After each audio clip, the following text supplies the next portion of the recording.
Richard stood backstage at Jefferson High's spring showcase, his fingers moving through silent practice patterns against his thigh. The auditorium hummed with the muffled sounds of parents settling into seats and students testing microphones. Through the gap in the heavy velvet curtains, he could see the stage lights casting harsh white pools across the polished floor. His guitar case sat at his feet, the leather handle worn smooth from 3 years of carrying it between school and home and Mrs. Chen's studio across town. Inside, his classical guitar waited, strings fresh, body polished to a deep amber glow. He had checked the tuning twice already, but his fingers itched to check again. "You're gonna be great, man," Jake said, appearing beside him with a bag of gummy bears. Jake always had snacks.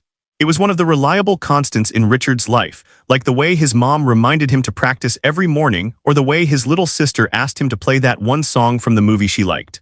Richard managed a tight smile. "Thanks. Dude, you've practiced that piece like 1,000 times. You could play it in your sleep." Jake popped a gummy bear into his mouth and offered the bag. Richard shook his head. His stomach felt like it was tied in knots, the kind that tightened every time he thought about walking onto that stage. The thing was, Jake was right. Richard had practiced the piece 1,000 times, maybe more. The Tarraga etude had become part of his muscle memory, his fingers knowing exactly where to land on the fretboard, exactly how much pressure to apply, exactly when to dampen the bass strings. In his bedroom, under the soft glow of his desk lamp with his practice schedule taped to the wall, he played it flawlessly. But his bedroom didn't have 200 people watching. From the stage, he heard Principal Martinez's voice booming through the sound system, welcoming everyone to the showcase and thanking the arts department. Then came the opening act, a sophomore girl performing a piano medley of pop songs.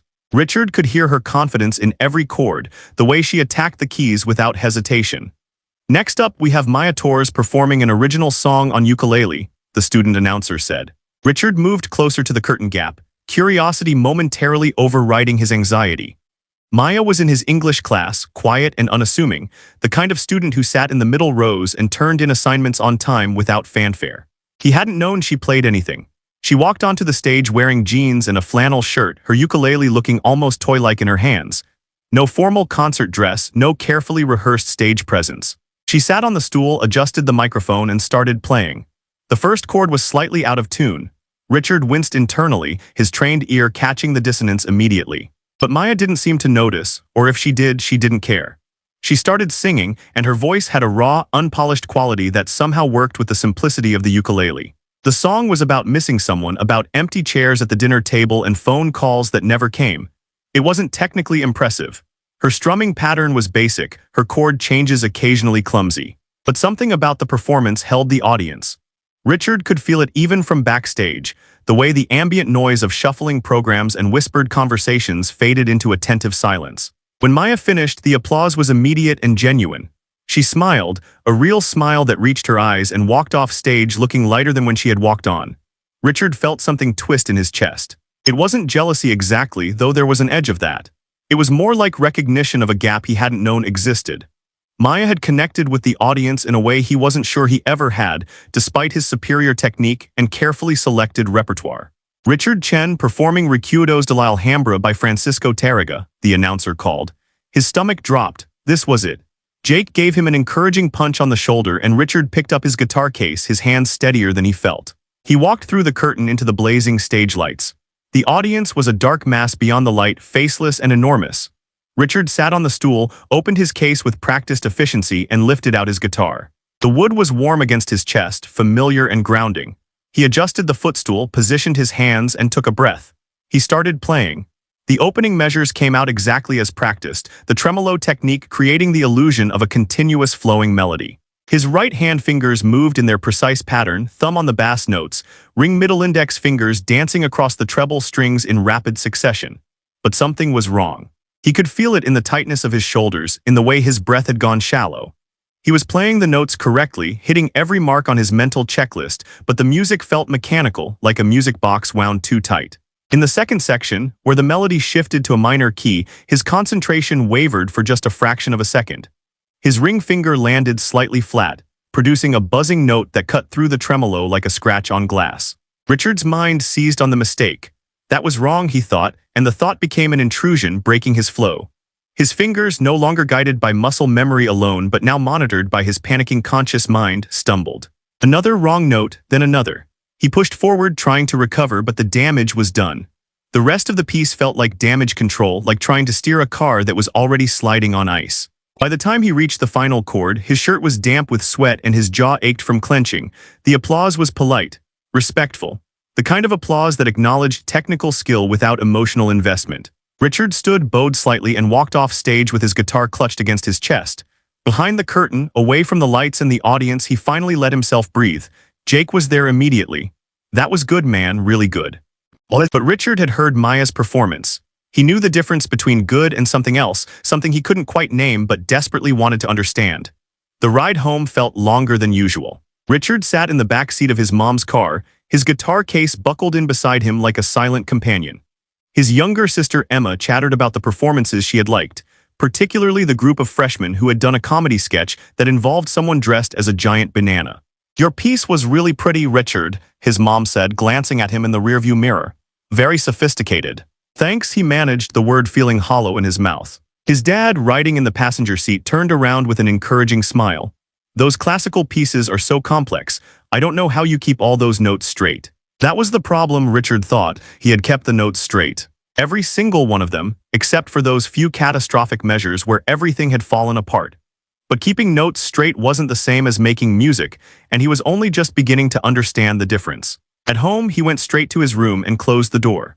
The space was exactly as he had left it that morning, his practice schedule still taped to the wall with its color-coded blocks of time, his music stand positioned by the window where the afternoon light was best, his metronome sitting on the nightstand like a small plastic judge. Richard opened his guitar case and stared at the instrument. It looked back at him, beautiful and mute, offering no answers.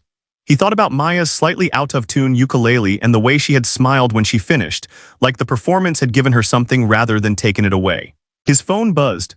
A text from Jake popped up with a photo from the showcase, a blurry shot of Richard on stage, his face serious and concentrated under the lights.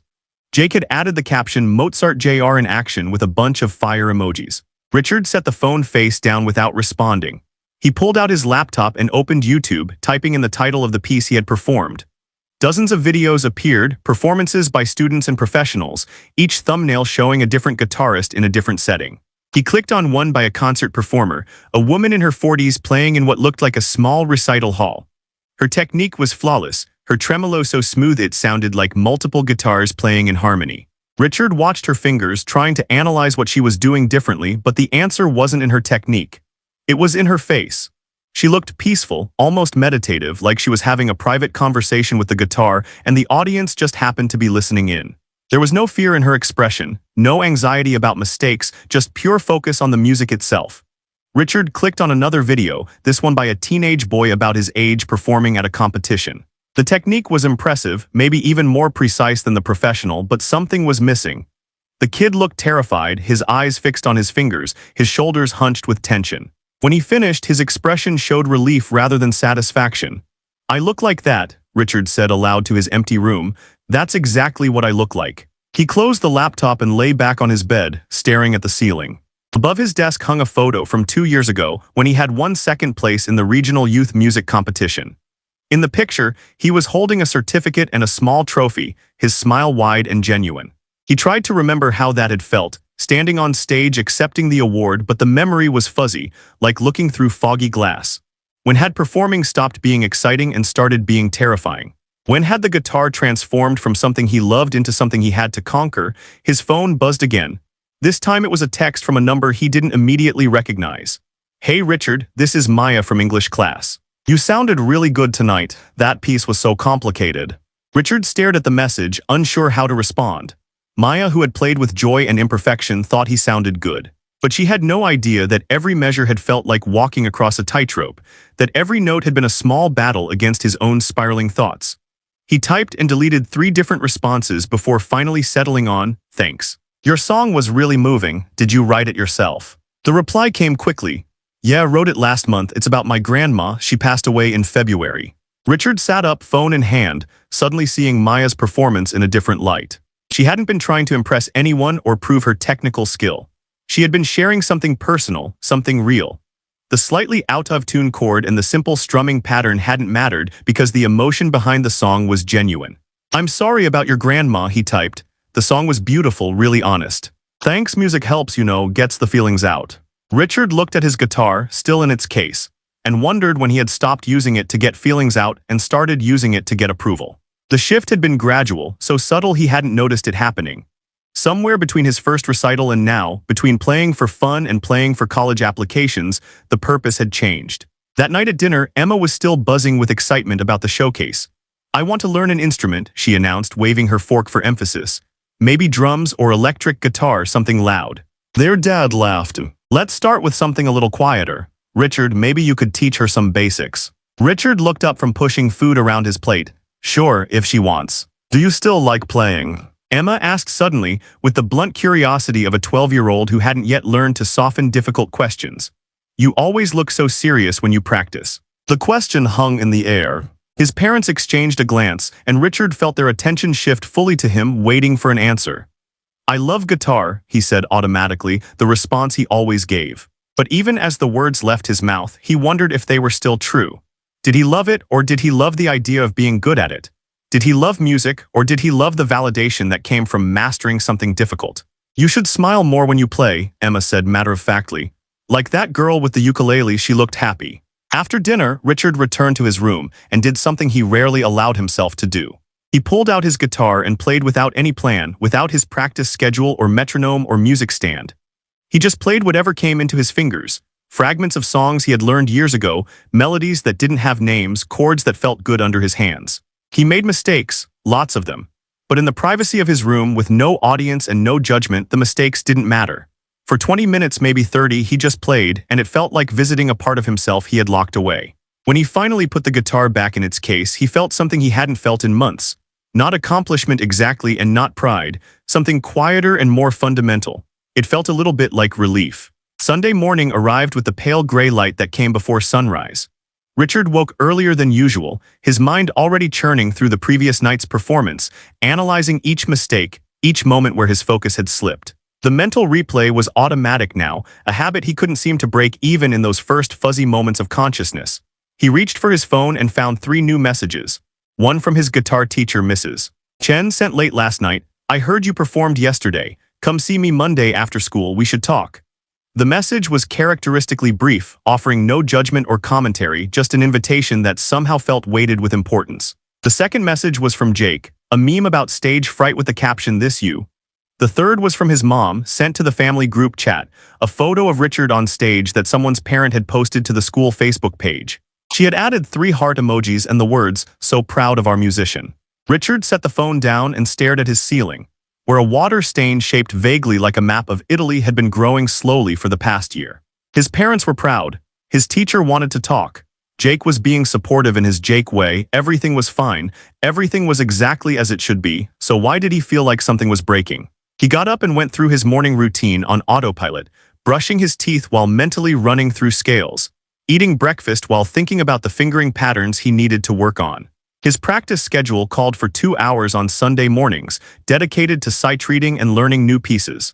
But when he sat down with his guitar, the usual motivation wouldn't come. He opened his book of classical etudes to the next piece in his progression, a challenging work by Villa-Lobos that his teacher had assigned 3 weeks ago. The notations swam before his eyes, and his fingers felt heavy on the strings. He played through the first page mechanically, his mind elsewhere. The notes came out correct but lifeless, like reading words without processing their meaning. After 15 minutes, he stopped and set the guitar aside. This wasn't working. Richard pulled out his phone and opened Instagram, scrolling mindlessly through posts from classmates. Someone had posted a video compilation from the showcase. He watched it with a strange sense of detachment, seeing himself from the outside for the first time. There he was, walking onto stage with his shoulders rigid, sitting down with the precise movements of someone trying very hard to do everything correctly.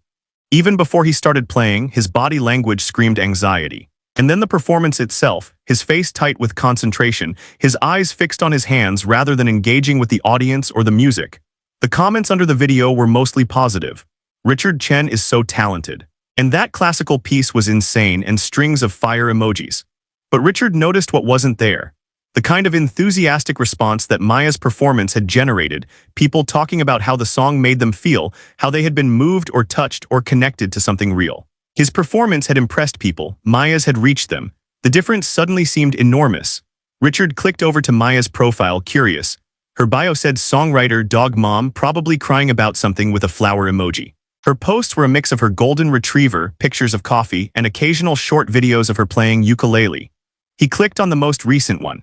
It was a cover of a sad indie song, filmed in what looked like her bedroom, her face barely visible in the dim lighting. The audio quality was mediocre, recorded on a phone, and her voice cracked slightly on the high notes. But the emotion was raw and unfiltered, and the comments reflected it. "This made me cry," someone had written. "I needed this today," said another. Richard closed the app and sat in the silence of his room. Outside, he could hear his dad mowing the lawn and Emma playing with the neighbor's dog. Normal Sunday sounds, ordinary life happening while he sat here feeling like he had somehow missed the point of everything. His guitar sat in the corner, waiting. He thought about Mrs. Chen's message. "We should talk." In 3 years of lessons, she had never phrased a request quite that way. Usually it was "see you Tuesday" or "practice the arpeggio section." This felt different, more serious. What did she want to talk about? Had someone told her about his performance? Did she know he had messed up? The thought made his stomach clench. Mrs. Chen was the one person whose opinion mattered more than anyone else's, the person who had guided him from intermediate player to advanced, who had believed in his potential when he wasn't sure he believed in it himself. Richard picked up his guitar again and tried to practice, but the Villalobos piece felt like a chore, each measure an obligation rather than an exploration. After another 30 minutes of forcing himself through the motions, he gave up and put the guitar away. He spent the rest of the morning on homework, grateful for the distraction of calculus problems that had clear right and wrong answers. At lunch, his mom asked if he wanted to come grocery shopping with her, and he agreed, needing to get out of the house and away from his own thoughts. In the produce section, while his mom examined avocados with intense concentration, Richard's phone buzzed. A text from Maya, "Random question, but do you ever get nervous performing? You look so calm up there." Richard almost laughed at the irony. Calm was the last thing he had felt. He typed back, "Are you kidding? I was terrified the whole time." "Really? You couldn't tell at all. You seemed so professional and composed." "That's just what panic looks like when you try really hard to hide it," Richard wrote, then hesitated before. Monday arrived with unseasonable rain, the kind that turned the parking lot into a minefield of puddles and made everyone's hair frizz in the humid air. Richard moved through his classes in a distracted fog, his mind already at Mrs. Chen's studio, trying to prepare for a conversation he couldn't quite predict. In English class, Maya caught his eye and waved from across the room. They had never really talked before this weekend, had existed in the same space for months without connecting. Now she felt like an unexpected ally, someone who understood something important even if he couldn't articulate what that something was. After the bell rang, she caught up with him in the hallway. "Hey, so I'm trying to write a new song, but I'm stuck on this chord progression. You're way better at music theory than me. Want to hear it sometime and tell me what you think?" The request surprised him. Maya asking for his help felt backward somehow, like she was the one who had figured something out that he was still struggling with. But he nodded. "Sure, yeah, that would be cool." "Great, maybe Wednesday after school. We could meet in the music room." "I have guitar lesson today after school," Richard said, "but Wednesday works." The day dragged on with the particular slowness of a Monday when your mind is elsewhere. In calculus, Richard filled the margins of his notebook with chord diagrams instead of paying attention to derivatives. In history, he stared out the window at the rain and thought about the difference between playing notes correctly and saying something true. When the final bell rang, he grabbed his guitar and headed to his car, windshield wipers fighting a losing battle against the downpour. Mrs. Chen's studio was a 20-minute drive from school, located in a converted house in an older neighborhood where the trees grew tall and the sidewalks buckled from their roots. He had been making this drive twice a week for 3 years, the route so familiar he could navigate it without thinking. Past the strip mall with the good taco place, left at the intersection with the broken traffic light, right onto Maple Street where the houses all had wide porches and gardens that bloomed enthusiastically in summer. Mrs. Chen's studio occupied what had once been the living room of her house. The walls were lined with bookcases holding music scores and theory books, and a beautiful grand piano dominated one corner even though she primarily taught guitar and violin. The space smelled like tea and old paper, a combination Richard found comforting. She opened the door before he could knock as if she had been watching for his car. Mrs. Chen was in her 60s, originally from Taiwan, with silver hair she wore in a neat bun and an expression that could shift from warmth to stern assessment in a heartbeat. "Come in," she said. "You're soaked. Let me get you a towel."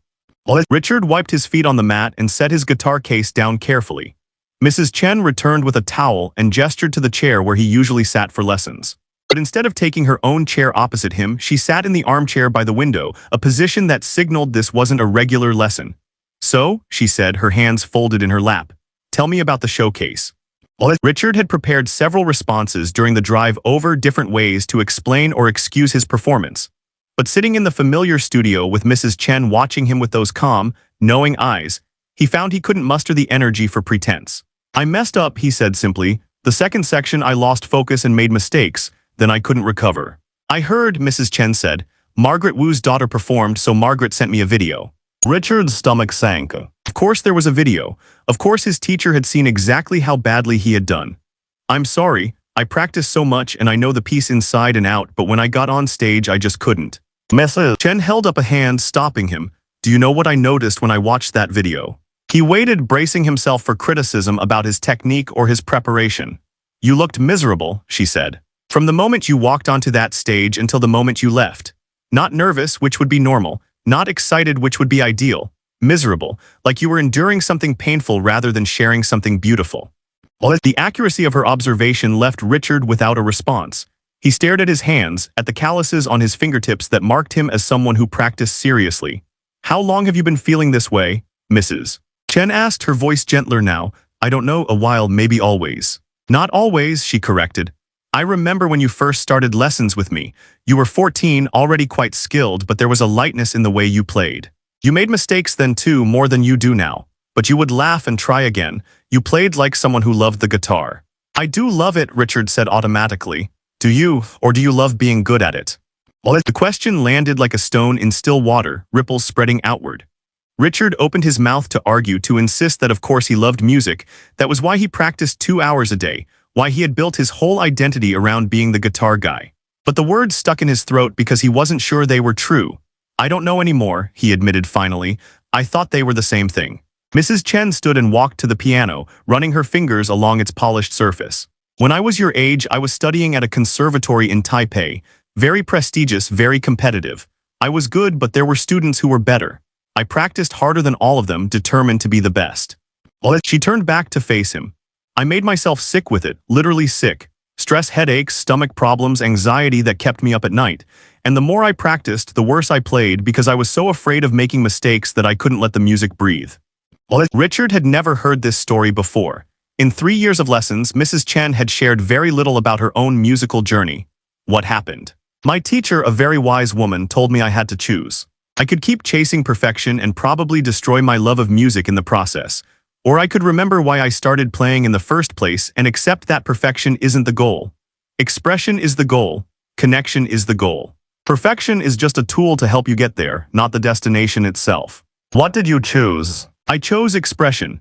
It was terrifying at first, allowing myself to make mistakes, to play imperfectly but honestly. But slowly the joy came back. And you know what? My playing actually got better because I stopped being so rigid and controlling. Mrs. Chen returned to her chair and leaned forward, her expression serious. Richard, you have remarkable technical skill. Your fingers can do things that take most students years longer to learn, but technical skill without emotional truth is just exercise. It's impressive, but it doesn't move people. It doesn't mean anything. So what do I do? Richard asked, hearing the frustration in his own voice. How do I just stop caring about mistakes? I'm not saying don't care about mistakes. I'm saying care about the music more than you care about being perfect. Care about what you're trying to say more than you care about saying it flawlessly. She stood and walked to her bookshelf, pulling out a CD case. I want you to listen to this. It's a recording of Jascha Heifetz playing Bach, one of the greatest violinists who ever lived. Listen to the whole thing and pay attention to the places where he takes risks, where he prioritizes expression over safety. Richard took the CD, looking at the black and white photograph of the legendary musician on the cover. And then what? And then you come back next week, and we're going to work on playing music instead of executing notes. We're going to work on finding your voice, not just improving your technique. The rain had stopped by the time Richard left the studio, the late afternoon sun breaking through clouds and making the wet streets shine. He sat in his car for a long moment before starting the engine, Mrs. Chen's words circling in his mind. Expression is the goal, connection is the goal, perfection is just a tool. He thought about Maya and her slightly out-of-tune ukulele, the way she had connected with the audience through honesty rather than flawless execution. He thought about the video of himself, shoulders tight, face rigid with concentration, looking like someone enduring an ordeal rather than sharing a gift. When had music become an ordeal? When had the thing he loved turned into a source of anxiety rather than joy? Richard pulled out of the parking space and started driving home. But instead of taking his usual route, he found himself driving aimlessly through the neighborhood, past houses where people were returning home from work, past parks where kids played soccer in the muddy grass, past coffee shops where friends gathered and laughed over steaming cups. Ordinary life happening all around him, while he had spent years locked in his room chasing a moving target called perfection that always stayed just out of reach. By the time he pulled into his driveway, the sun was setting, painting the sky in shades of orange and pink. Emma was in the front yard throwing a tennis ball for the neighbor's dog, her laughter cutting through the evening air. She waved when she saw him, unself-conscious and free in a way he couldn't remember ever being. Richard waved back and carried his guitar inside, the CD from Mrs. Chen clutched in his other hand. Something had shifted during the conversation. Some unnamed weight had been acknowledged even if it hadn't been lifted yet. He didn't have answers. He didn't know how to transform himself from someone who played perfectly and miserably into someone who played imperfectly and joyfully. But for the first time in longer than he could remember, he felt like maybe there was a path forward. A way out of the trap he had built for himself, one perfect practice session at a time. Richard's Tuesday started with a test in calculus that he had forgotten to study for, his mind too occupied with music and meaning to focus on derivatives. He stared at the equations, his usual automatic problem-solving ability short-circuiting, and ended up guessing on half the answers. Walking out of class, he felt a strange absence of the panic that usually accompanied academic stumbles. The test didn't seem to matter much in the grand scheme of things, not when bigger questions were taking up space in his head. At lunch, Jake was holding court at their usual table, recounting an elaborate story about his weekend gaming marathon. Richard ate his sandwich and half-listened, watching other students flow through the cafeteria in their various social clusters. The band kids at one table, still wearing their section shirts from a competition. The theater crowd at another, being loud and theatrical even while eating. The athletes, the honors students, the artists, everyone sorted into their designated categories. He was the music guy. That was his category, his identity, the thing people knew about him. Richard Chen plays classical guitar.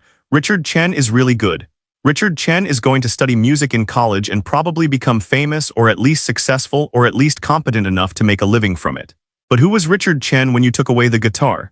The thought was unsettling enough that he pushed it aside and tried to tune back into Jake's story, something about a boss battle that had taken 4 hours to complete.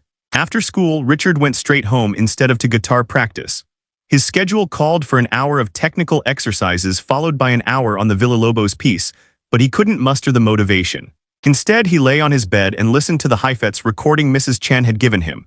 The Bach partita was beautiful, precise, and emotional in equal measure. Richard closed his eyes and tried to listen the way Mrs. Chen had instructed, not analyzing the technique but feeling the expression. About halfway through the third movement, he heard it. A tiny imperfection, a scratch of bow against string that would have mortified him if he had made it. But in context, it was barely noticeable, a small human moment in an otherwise transcendent performance. Heifetz had left it in, or maybe the recording was live and he couldn't edit it out.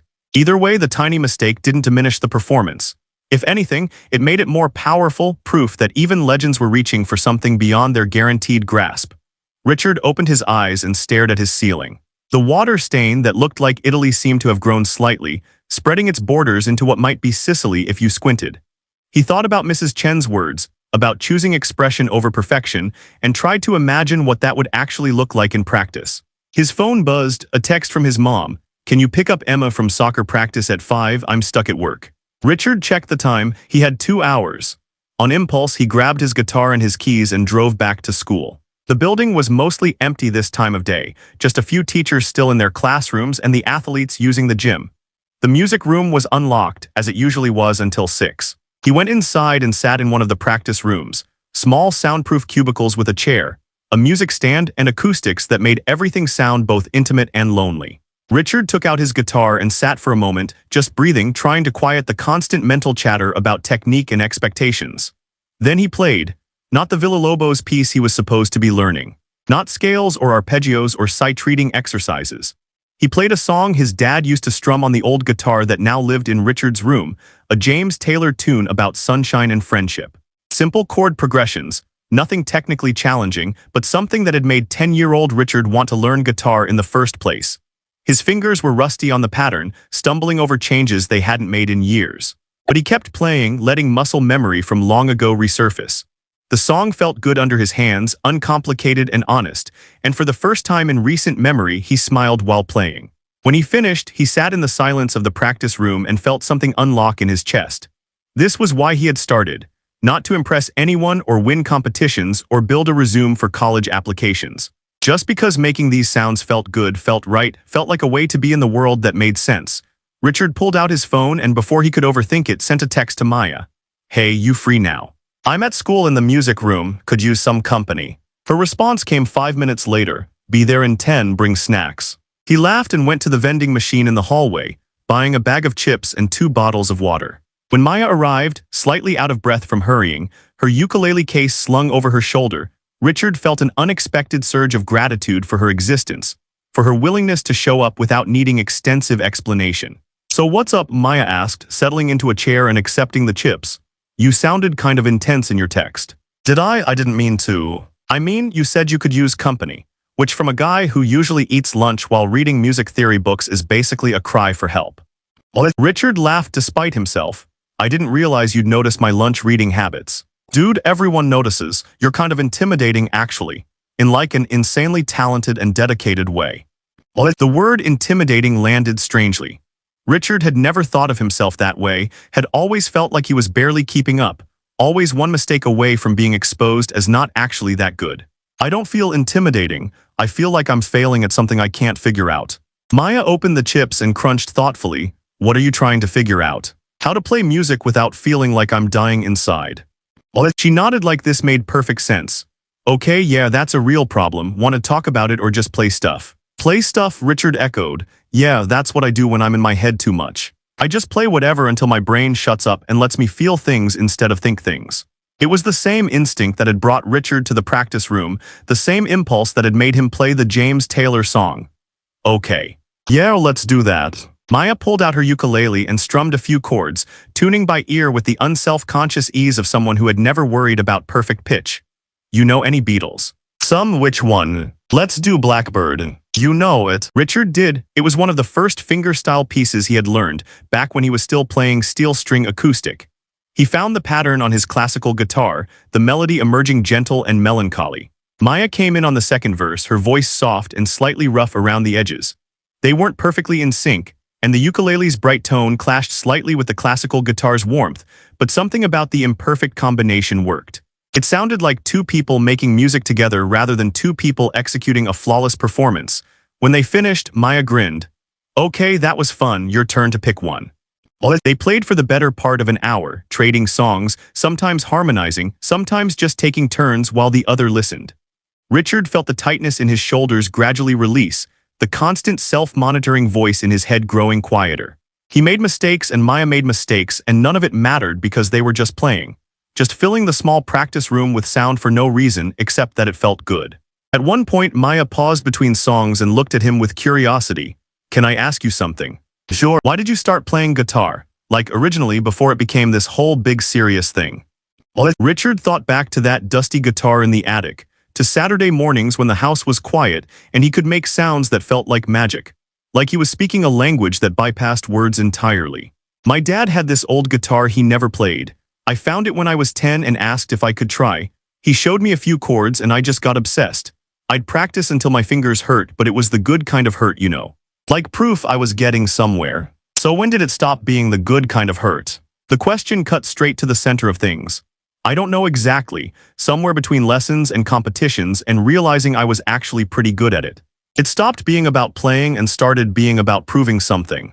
"Proving what?" "That I was worth something maybe.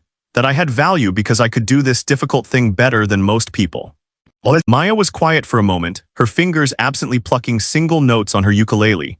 "That's really sad, Richard. I mean, I get it, but it's sad that you tied up your whole worth in being perfect at something." "Yeah," he agreed, feeling the truth of it settle into his bones. "It really is." They sat in comfortable silence, the kind that felt natural rather than awkward. Outside the practice room, Richard could hear the distant sounds of the soccer team finishing up, voices echoing in the gym. He checked his phone and realized it was already past 5. "Oh no, I was supposed to pick up my sister 15 minutes ago." "Go," Maya said, waving him toward the door. "But hey, this was nice. We should do it again sometime." "Just playing for fun." Yeah, Richard agreed, packing up his guitar with more energy than he had felt in days.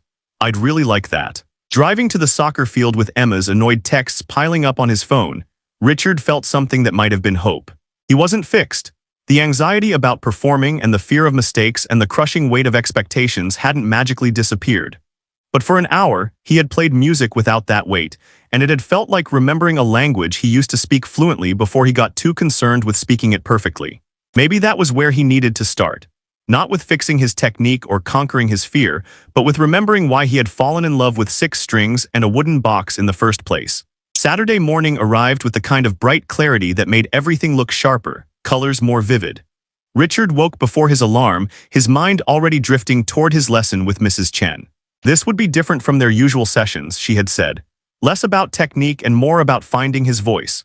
He ate breakfast with his family, Emma still giving him the silent treatment for being late to pick her up earlier in the week. His mom read the newspaper. His dad scrolled through his phone, ordinary weekend morning rituals playing out around the kitchen table.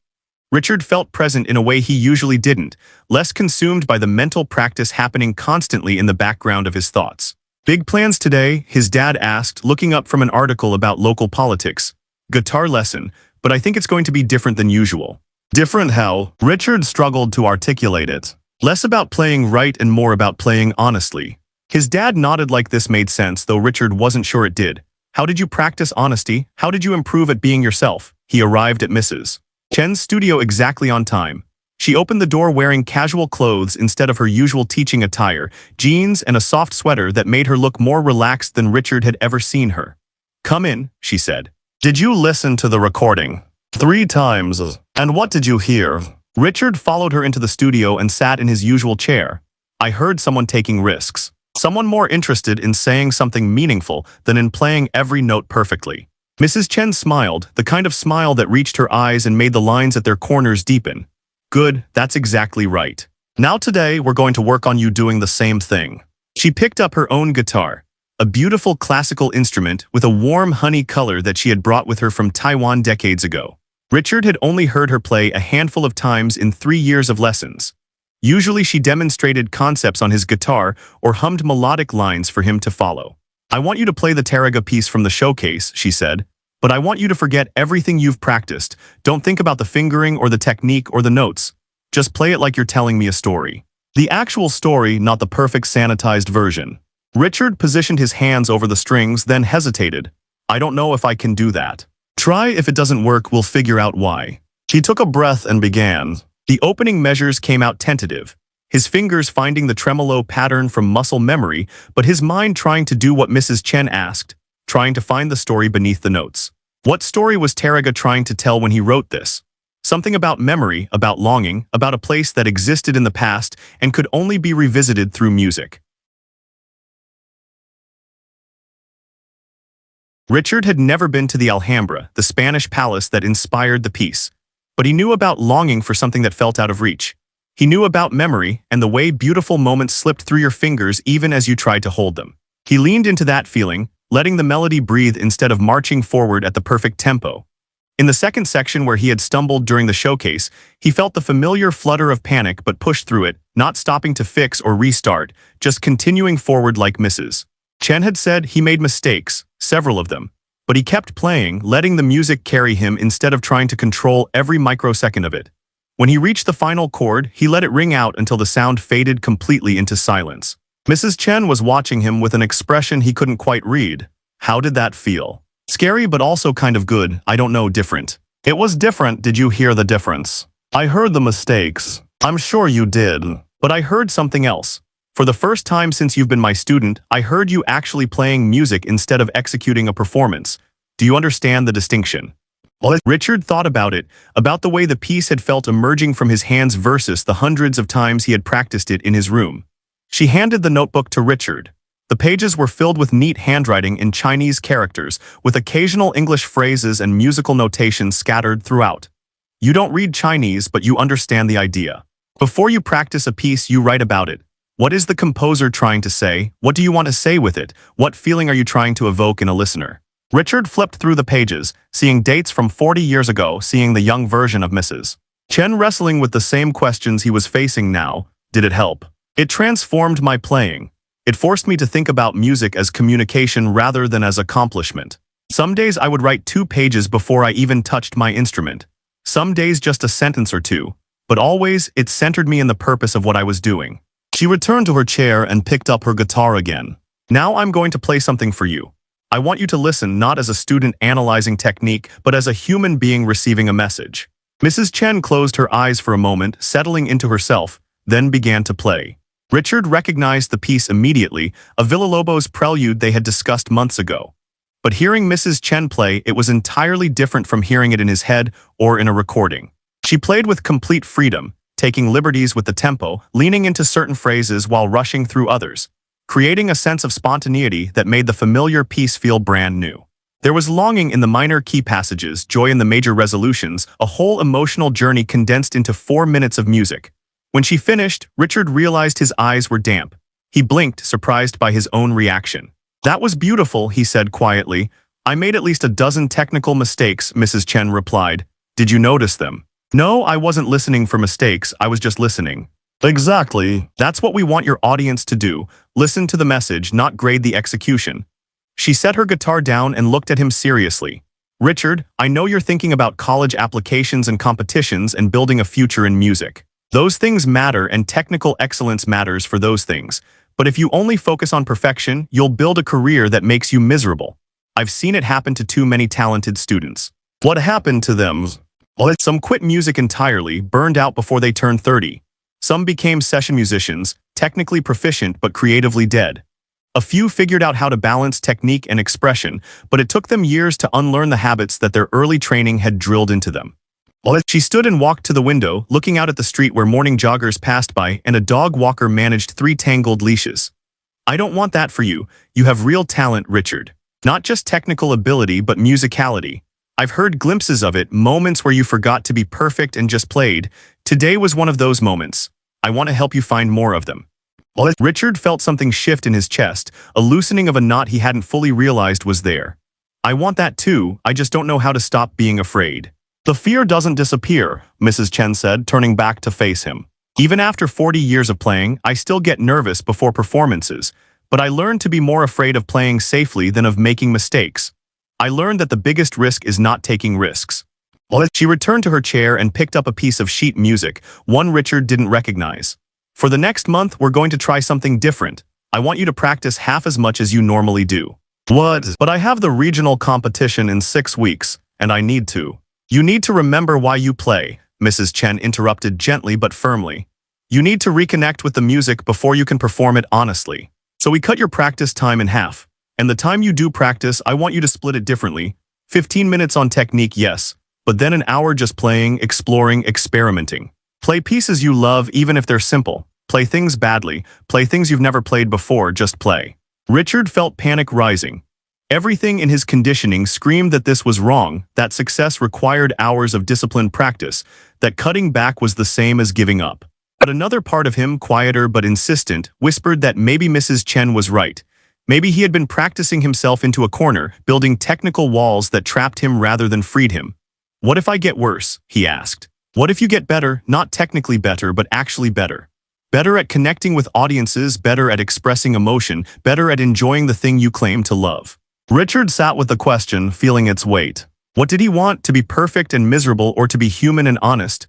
The choice stated that way seemed obvious, but years of habit made it feel impossible. "I'll try," he said finally. "I can't promise I won't panic and go back to overpracticing, but I'll try." Mrs. Chen smiled, that warm, genuine smile that made her look younger. "That's all I ask, try, experiment. See what happens when you give yourself permission to be imperfect." They spent the rest of the lesson playing together. Mrs. Chen showing him simple duets where the point wasn't precision but conversation. Musical back and forth that required listening and responding rather than executing a perfect plan. Richard stumbled and laughed and felt more present in his body than he had in months. When the lesson ended, Mrs. Chen walked him to the door. "One more thing," she said. "I want you to perform somewhere casual this week. Not a formal recital, just somewhere low stakes. A coffee shop, a park, your living room for your family, somewhere you can practice playing for people without the pressure of perfection." "Where would I even do that?" "Figure it out. You're resourceful." And Richard. She put a hand on his shoulder, a rare gesture of physical affection from his usually reserved teacher. I'm proud of you, not for your technique or your talent, but for your willingness to question, to change, to grow. That takes more courage than playing a difficult piece perfectly. Richard drove home in a daze, his mind churning through everything Mrs. Chen had said. Less practice felt wrong, felt like betrayal of everything he had built. But another part of him felt lighter, like he had been carrying a weight he could finally set down. He thought about her instruction to perform somewhere casual, somewhere low stakes. Where could he do that? The idea of playing in public, even informally, made his stomach clench. But maybe that was the point. Maybe he needed to practice being imperfect in front of people, needed to learn that mistakes weren't the end of the world. By the time he pulled into his driveway, Richard had made a decision. It was terrifying and exciting in equal measure, but it felt like the right kind of risk. The kind that might lead somewhere new rather than just deeper into the familiar trap of perfectionism. He pulled out his phone and sent a text to Maya. Want to do an impromptu acoustic thing somewhere this week, like a coffee shop or something? I need to practice being bad in public. Her response came almost immediately, yes. This is the best text I've ever received. I know the perfect place. Richard smiled, pocketed his phone, and went inside to tell his parents that their son, the perfectionist classical guitarist, was about to do something completely terrifying and possibly stupid. And for the first time in a long time, he was actually looking forward to it. The week passed in a strange new rhythm. Richard found himself practicing less but thinking about music more, or maybe thinking about it differently. Instead of his usual 2-hour morning sessions filled with scales and arpeggios and disciplined repetition, he spent 45 minutes actually playing, choosing pieces because he wanted to hear them rather than because they were on his improvement schedule. On Sunday evening, he pulled out the practice journal Mrs. Chen had suggested he keep. He stared at the blank page for 10 minutes before finally writing. The Taraga piece is about memory and distance. About something beautiful that you can't return to except through remembering. Why does that feeling hurt and comfort at the same time? The words felt awkward and overly earnest, like trying to write poetry when you had only ever written grocery lists. But there was also something clarifying about putting feelings into language, about acknowledging that music meant something beyond the technical challenge of producing correct notes.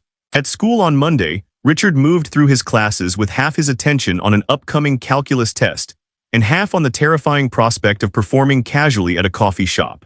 Maya had suggested Thursday evening at a place called The Drowsy Poet, a small cafe near campus that did open mic nights. She had played there before and promised it was friendly, low pressure, the kind of place where imperfection was not just tolerated but expected. It's mostly college kids and weird poetry and people who play 3 chords on guitar and think they're Bob Dylan, Maya had explained during lunch on Tuesday. Nobody's there to judge, they're just there to hear something real. Well, it's something real, the phrase stuck with Richard. His whole life had been about producing something polished, something impressive, something that would make judges nod approvingly and write high scores on evaluation sheets. The idea of aiming for something real instead felt like learning a new language. On Wednesday after school, Richard met Maya in the music room as they had planned. She wanted his feedback on a song she was writing, something about seasonal depression and the way winter made everything feel distant. It's kind of depressing, she warned, pulling out her ukulele, but in like a cathartic way. She played it for him, her voice soft and her chord progressions simple. The lyrics were raw, unpolished, the kind of honest emotion that would probably get edited out of a professional recording, but worked perfectly in the intimate space of the practice room. That's really good, Richard said when she finished. The bridge is strong, maybe the second verse could use another line. It feels like it ends abruptly. They worked on it together for an hour, Richard suggesting musical ideas while Maya played with lyrics. The collaboration easy and natural in a way his usual practice never was. This was what Mrs. Chen meant, he realized. This conversation, this exploration, this sense of building something together rather than executing something alone. So are you nervous about Thursday? Maya asked while they were packing up. Terrified, Richard admitted. What if I freeze up like I did at the showcase? Then you freeze up. It's an open mic at a coffee shop, not Carnegie Hall. The worst that happens is you play badly and then we eat cookies and go home. Well, the casualness of her response was both comforting and strange.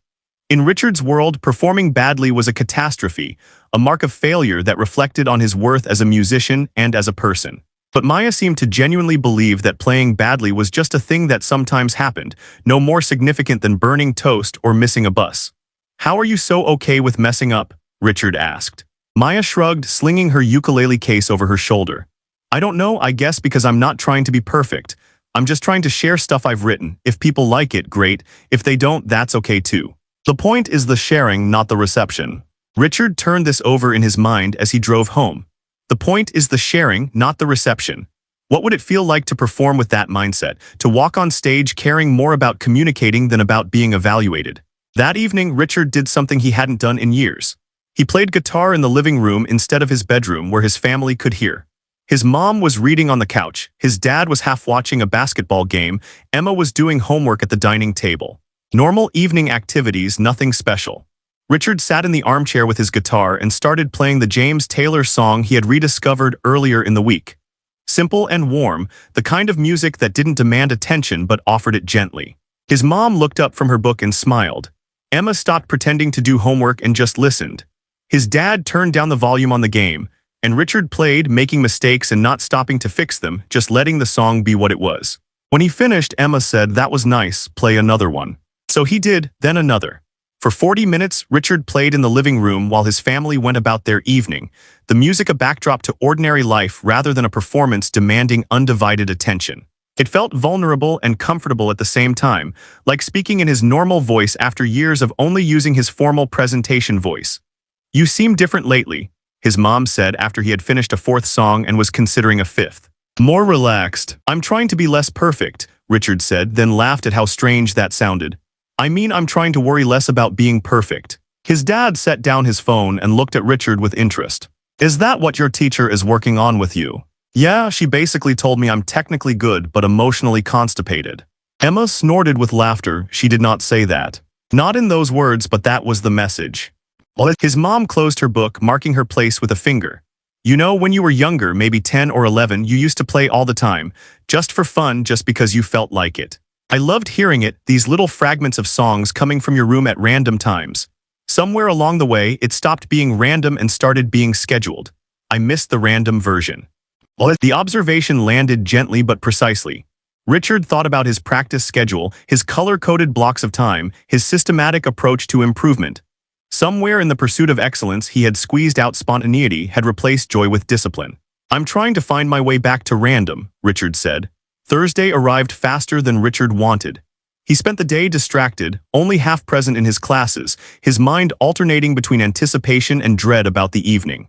Maya texted him at lunch, "Meet at the Drowsy Poet at 7, open mic starts at 7:30, we should get there early to sign up." Richard arrived at the coffee shop at 7:10, his guitar case feeling heavier than usual. The Drowsy Poet was exactly what Maya had described, small and dim with mismatched furniture and local art covering the walls. A chalkboard near the entrance announced open mic night, all talents welcome, please be kind. Maya was already there, sitting at a corner table with 2 cups of something that smelled like cinnamon. "I got you a chai," she said, "figured you might need the comfort beverage." "Is it that obvious I'm freaking out?" "You look like you're about to face a firing squad. It's just a coffee shop." Richard looked around. He looked, there were maybe 20 people scattered among the tables. College students mostly, talking and laughing, and not paying attention to the small stage area where a single microphone stood. A guy with a man bun was testing a keyboard. 2 women were looking at a shared notebook, probably poetry. Everyone seemed relaxed, casual, like this was just another Thursday evening and not a make-or-break performance opportunity. "See," Maya said, "low stakes. We play, people listen or don't, then we go home and nothing has changed except we did a brave thing." Richard sipped his chai and tried to absorb her calm. The drink was sweet and spicy, warming him from the inside. Around them, more people trickled in, the coffee shop filling to maybe 30 people. A woman in her 50s with gray dreadlocks and multiple scarves approached with a clipboard. "You here for open mic?" she asked. "I'm Diane, I run these things, just put your name and what you're doing." Maya signed them up, writing Maya and Richard, acoustic originals and covers. Richard's stomach clenched seeing their names on the list, 4th out of what looked like maybe 8 performers. The first performer was a nervous college freshman who read poetry about climate change while gripping the microphone stand like it might escape. The audience listened politely, snapping their fingers in appreciation when he finished. The second was a woman who sang opera, her voice enormous and technically impressive in the small space, though Richard noticed most people went back to their conversations after the first minute. The third was a comedy routine that got decent laughs, the kind of observational humor about coffee shop culture that was probably required at open mics. Then Diane called their names. Richard's hands were sweating as he picked up his guitar. Maya walked to the stage with her usual easy confidence, and he followed, trying to channel even a fraction of her comfort. They had decided to start with Blackbird, the Beatles cover they had played together earlier in the week. Under the dim stage lights, looking out at 30 faces that ranged from attentive to completely disinterested, Richard felt the familiar panic rising. His fingers found the opening pattern, muscle memory carrying him through the first few measures, while his mind screamed various unhelpful observations about everything that could go wrong. But then Maya came in with the vocals, her voice soft but steady, and something shifted. Richard stopped looking at the audience and started looking at her, started listening to what she was doing and responding to it. The song became a conversation between his guitar and her voice, and the audience faded into background. He made mistakes. In the second verse, his finger slipped and produced a muted thunk instead of a clear note. In the bridge, he came in half a beat early and had to adjust on the fly. But Maya kept singing, kept the song moving forward, and Richard followed her lead. When they finished, the applause was warm and genuine. Not the polite appreciation of a formal recital, but real response from people who had actually been listening. "That was lovely," someone called from a back table. Maya grinned at Richard, her face glowing with the high of successful performance. "One more," she whispered. He nodded and she turned to the microphone. "So this next one is an original. I wrote it last month, and Richard is making it up as he goes because we literally practiced it once." The audience laughed and Richard felt something release in his chest. Making it up as he goes. What a perfect way to describe what he needed to learn, not just in this performance but in his whole approach to music. Maya played her song about winter and seasonal depression, and Richard listened for the emotional arc of it, adding guitar lines that supported rather than showed off, complimenting rather than competing. It wasn't perfect. Some of his additions worked better than others, but it was real, honest, a genuine attempt at creating something in the moment. When they finished and walked off the small stage, Richard felt buzzy and strange, adrenaline mixing with relief mixing with something that might have been accomplishment. They returned to their table and several people nodded or gave them thumbs up as they passed. "You did it," Maya said, raising her chai cup in mock toast. "You performed imperfectly in public and survived." Richard laughed, the sound coming out slightly breathless. "That was terrifying. But also kind of fun, right?" He thought about it, replaying the performance in his mind. "Yeah, actually it was. When I stopped thinking about the audience judging me and just focused on playing with you, it stopped being scary and started being just music." They stayed for the rest of the open mic, listening to varying levels of talent and sincerity. Some performers were polished, others were rough, but everyone was trying, everyone was sharing something. And the audience received it all with generosity, creating a space where imperfection was not just tolerated but understood as part of the point. Driving home later, windows down and cool night air rushing through the car, Richard felt different. Not fixed, not cured of his perfectionism and anxiety, but shifted. He had played in public and made mistakes, and the world hadn't ended. People had listened and appreciated it anyway. The gap between his fears and reality suddenly seemed enormous. At home, he found his practice journal and wrote, "Played at open mic tonight, made mistakes, people clapped anyway. Why did I spend so many years believing that mistakes would destroy me? What else have I been wrong about?" The question hung there on the page, unanswered but important. Richard closed the journal and picked up his guitar, not to practice, but just to play, letting his fingers wander across the strings without. The weeks following the open mic at the Drowsy Poet moved differently than the weeks before. Richard still practiced, still worked on technique, still prepared for the regional competition that loomed 6 weeks away. But something fundamental had shifted in how he approached the instrument and what he expected from himself. His practice journal, which had started as an awkward experiment, became a daily ritual. Each morning before touching his guitar, he wrote a few sentences about what he wanted to explore or communicate that day. Some entries were simple. "The Villalobos prelude makes me think of thunderstorms and the way the air feels right before rain." Others were more complex, wrestling with why certain pieces resonated while others left him cold. Mrs. Chen noticed the change immediately at his next lesson. "You're listening differently," she said, after he played through the piece he was preparing for competition. "Less in your head, more in your ears. Can you feel the difference?" Richard could. Where before he had monitored every finger placement and string transition with anxious precision, now he found himself actually hearing the music as it emerged, responding to what he created rather than just executing a predetermined plan. He still made mistakes, but they bothered him less, felt less like failures and more like part of the exploration. "I'm trying to care more about what I'm saying than about saying it perfectly," Richard explained. "Good, keep trying. It will take time to fully internalize, but you're on the right path." At school, Richard's friendship with Maya deepened into something easy and comfortable. They ate lunch together most days, often with Jake, who found Maya hilarious and liked that she laughed at his gaming stories. They met in the music room twice a week to play together, those sessions becoming a highlight that Richard looked forward to more than his formal practice time. You know what we should do? Maya said one afternoon while they were supposed to be working on a duet arrangement but had gotten distracted playing improvised blues. We should play at the spring assembly, like actually sign up to perform together. Richard's immediate instinct was to refuse. The spring assembly was in front of the whole school, 600 students crammed into the auditorium, the kind of high-stakes public performance that would have terrified him weeks ago. But something stopped him from automatically saying no. What would we play? He asked instead. Maya's face lit up. Your classical stuff is amazing, but maybe we do something more accessible. Like a mashup of a couple songs people know, but arranged in an interesting way. They spent the next week working on an arrangement that combined elements of a current pop song with a classical piece. Maya's ukulele and voice weaving through Richard's guitar in a way that felt both familiar and surprising. It was the kind of crossover that his classical training had taught him to look down on, the mixing of high and low art. But working on it was more fun than any of his competition pieces had ever been. Emma, who had started guitar lessons with a teacher Mrs. Chen recommended, sometimes hung around while Richard practiced at home. She approached the instrument with the unself-conscious enthusiasm of someone who didn't yet know she was supposed to worry about being good. Why do you make that face when you practice? She asked one evening sprawled on Richard's bed while he worked through a difficult passage. What face? Like this. Emma scrunched up her features into an expression of intense concentration bordering on pain. Richard laughed and tried to relax his face. I didn't realize I was doing that. You do it a lot, you look like playing guitar hurts. The observation was uncomfortably accurate. Even as he tried to embrace imperfection and prioritize expression, years of habit kept reasserting themselves. The tightness in his shoulders, the clenching of his jaw, the way he held his breath during difficult sections. His body still treated playing like a threat to be managed rather than a joy to be experienced. I'm working on it, Richard told his sister, trying to learn how to relax. Maybe you should just play fun stuff like that song from the movie. She meant the simple folk tune their dad had taught him, the one that had started this whole journey of rediscovery. Richard played it for her, and Emma sang along off-key and enthusiastic, and for those 3 minutes his face didn't hurt at all.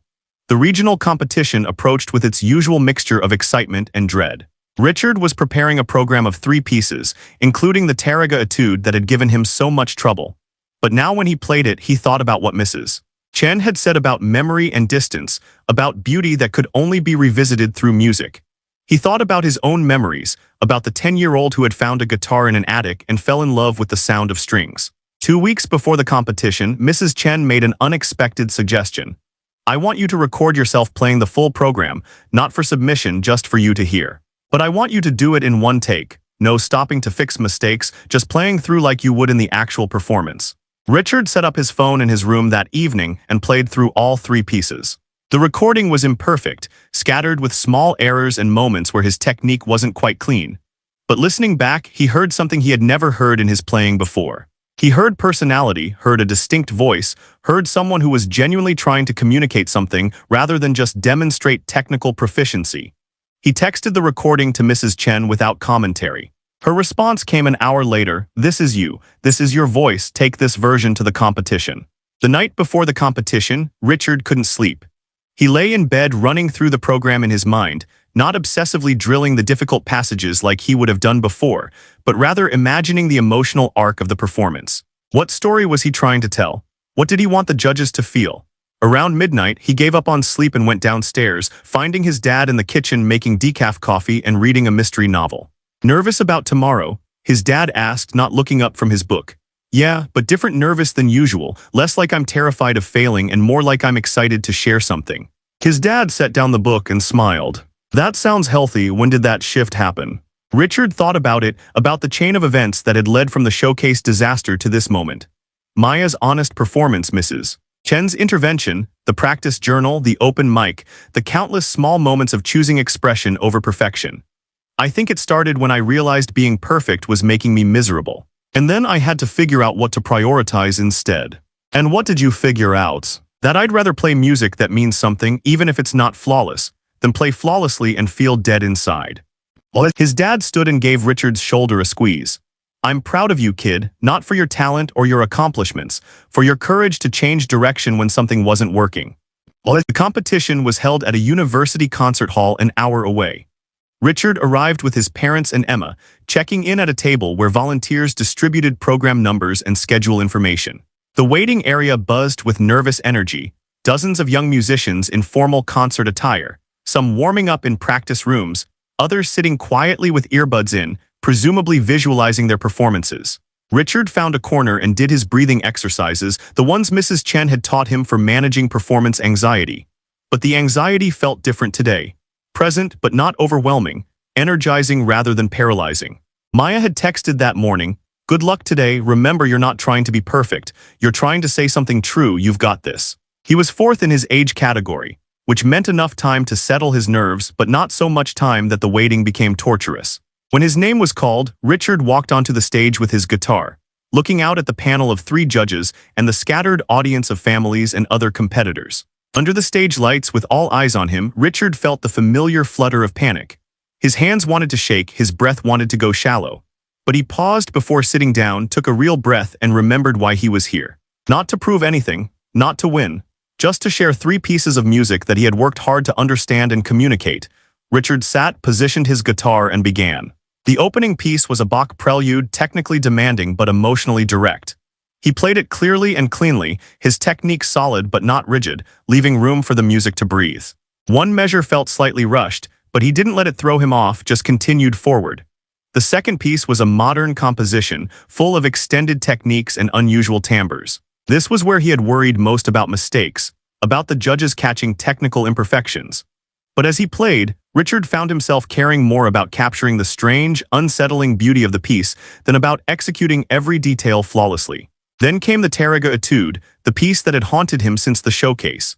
Richard paused before starting, thinking about the Alhambra Palace, about memory and longing, about beauty that lives in the past. He thought about his own musical journey, about the version of himself that had loved playing before fear took over. And then he played. The tremolo emerged smooth and flowing, creating that signature effect of multiple voices from a single instrument. Richard let himself sink into the music, trusting his technique to handle itself while he focused on the story. This is about distance, he thought, about wanting to return to something precious that exists only in memory. In the second section where he had stumbled at the showcase, Richard felt a moment of uncertainty. His finger positioning wasn't quite right and he had to adjust mid-phrase. A tiny imperfection, audible if you were listening carefully. But he didn't stop, didn't let the mistake become a catastrophe. He adjusted and continued, the music carrying him forward. The piece unfolded, measure by measure, and Richard felt increasingly present in his body rather than trapped in his anxious thoughts. This was what Mrs. Chen meant. This state of flow where technique and expression merged, where he stopped trying to control everything and started trusting the music. The final chord rang out, and Richard let it sustain until it faded completely to silence. Then he stood, bowed to the judges, and walked off stage. In the waiting area, his family found him immediately. Emma hugged him without being asked, which she usually claimed she was too old for. His mom had tears in her eyes, and his dad looked proud in that particular dad way, smiling but trying not to make too big a deal of it. "That was beautiful," his mom said. "Really, truly beautiful." "I made some mistakes," Richard said, old habits reasserting themselves. "I didn't notice any mistakes," Emma replied. "I just noticed it sounded pretty and kind of sad." The awards ceremony was held 2 hours later after all categories had performed. Richard sat with his family, watching as various age groups were announced. Third place, second place, first place, and the occasional honorable mention for performances that showed particular promise or artistic merit. When they reached his category, Richard felt surprisingly calm. He hoped he would place, but winning suddenly didn't feel like the most important thing. He had played well, had communicated something real, had stayed present and connected to the music. That felt like success regardless of what the judges decided. Third place, Melissa Zhao, the announcer called, and a girl in a blue dress walked up to accept her certificate. Second place, Richard Chen. Richard stood, his family applauding, and walked to the stage to accept his certificate and small trophy from one of the judges. Second place. Not first, but not failure either. A recognition that he had played well even if someone else had played marginally better. As he returned to his seat, Richard realized he felt good about the result. Genuinely good, without the bitter undertone of disappointment that usually accompanied anything less than first place. He had played music that meant something, had connected with the emotional content while maintaining strong technique. That was worth celebrating. The judge who had handed him the trophy caught up with him after the ceremony. "I wanted to tell you," she said, "your performance of the Tarraga was really special. There was a small technical issue in the second section, which is why you didn't take first. But emotionally, your interpretation was the most mature and genuine of any performer in your category. Keep pursuing that authenticity. Technical perfection will come, but what you have, that emotional honesty, is much rarer. Richard thanked her, the words settling into his chest like something precious. Emotional honesty is much rarer. That's what he had been learning to cultivate, what Mrs. Chen had been guiding him toward. Not abandoning technique, but letting it serve expression rather than dominating it. On the drive home, Emma fell asleep in the backseat, exhausted from a day of sitting through classical guitar performances. Richard stared out the window at the passing landscape, the late afternoon sun painting everything in golden light. His phone buzzed, a text from Maya. How'd it go? Second place, made some mistakes but played honestly. It felt good. That's amazing, told you could do it. Coffee on Monday to celebrate. Richard smiled definitely. Another text came in, this one from Mrs. Chen. Whatever the results, I hope you remember how far you've come. Not in skill, though that's progressed too, in understanding what music is for, proud of you. That night at dinner, Richard's family toasted his second-place finish with sparkling cider. But the conversation wasn't really about placement or achievement. It was about the performance itself, about the moments that had moved them, about the way Richard had seemed fully present and alive on stage rather than rigid with anxiety. You looked like you were actually enjoying it, his dad observed. That's the biggest change I've noticed. You used to look like performing was torture. Today you looked like you were sharing something you love. Later, alone in his room with his guitar, Richard played through the Taraga piece one more time. Not to analyze his mistakes or drill the difficult sections, just to revisit the music, to have that conversation with the composer about beauty and memory and distance. He made mistakes as he always would. A slipped finger here, a rushed tempo there. But the mistakes felt smaller now, less catastrophic, just part of the human process of making music. Richard played to the end, let the final chord fade, and sat in the silence of his room feeling something that might have been peace. The breakthrough wasn't dramatic or complete. He would still struggle with perfectionism, would still feel anxious before performances, would still have days when technique consumed him and expression felt impossible. Old patterns didn't disappear overnight. But something fundamental had shifted. Richard had remembered why he started playing, had reconnected with the joy beneath the obligation. He had learned, slowly and imperfectly, to prioritize being honest over being perfect. His guitar sat across his lap, warm wood against his chest, 6 strings waiting for whatever he wanted to say. Outside his window, ordinary suburban life continued. A neighbor mowed their lawn. Kids rode bikes in the fading light. A dog barked, simple, unremarkable sounds that made up an unremarkable evening. Richard played a final chord, not from any particular piece, just a sound that felt right in the moment. Then he put his guitar away and pulled out his practice journal, writing the final entry of a very long day. Took second place today, made mistakes, played honestly. The judge said emotional honesty is rare. I think I'm finally starting to understand what that means. Not playing perfectly but playing truthfully. Not being afraid of mistakes but being more afraid of playing safely. Not chasing perfection but chasing connection. This is what music is supposed to be. This is what I want my playing to become, not perfect, just real. He closed the journal and looked at his practice schedule, still tucked in his desk drawer where he had put it weeks ago. Richard pulled it out, looked at the color-coded blocks of time and systematic improvement goals and made a decision. He didn't throw it away. The discipline and structure had value, had built the technical foundation that now allowed him to express himself freely. But he folded it and filed it away, replacing it with something simpler. A new schedule that said, practice with purpose, play with joy, remember why. 3 simple guidelines, enough structure to maintain progress, but enough freedom to preserve spontaneity. Not a rigid system of control, but a gentle framework for continued growth. Richard turned off his light and lay in bed, tired in the good way that came from a long day fully lived. Tomorrow he would wake up and practice and go to school and continue the ordinary work of being a 17-year-old musician trying to find his voice. But tonight, he fell asleep knowing that something important had been recovered. Some essential part of himself that he had nearly lost in the pursuit of perfection. The guitar in the corner of his room was silent, waiting for tomorrow's conversation, patient and ready for whatever Richard wanted to say. And for the first time in years, Richard felt ready to say it, imperfectly and honestly, with technical skill serving the music rather than strangling it. The story didn't end with a competition trophy or a dramatic transformation. It ended with a quiet recognition that the journey mattered more than the destination, that growth was ongoing and imperfect, that learning to be human in your art was harder and more valuable than learning to be perfect. Richard closed his eyes and smiled in the darkness. Tomorrow would bring new challenges, new opportunities to choose between safety and authenticity, but tonight he had chosen well, and that was enough. Tonight he had chosen well, and that was enough.